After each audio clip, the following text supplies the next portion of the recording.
Në mbyllje të vizitës në Tiranë, zonja Marta Kos, komisionere për zgjerimin e Komisionin Evropian, deklaroi se zgjedhjet e 11 maj 2025 ishin të lira dhe të ndershme.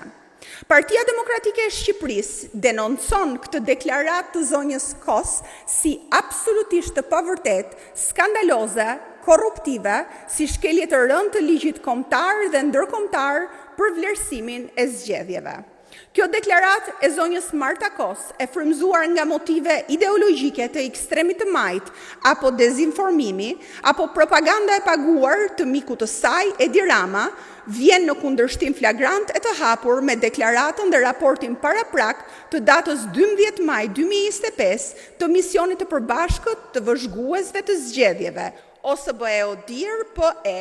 të vëzhgimit të zgjedhjeve të datës 11 maj 2025 në Shqipëri, si dhe raportet e veçanta përfundimtare të këtyre misioneve për zgjedhjet e 11 maj 2025 në Shqipëri, paraqitur në seanca publike pranë institucioneve që vëzhguesit përfaqësonin.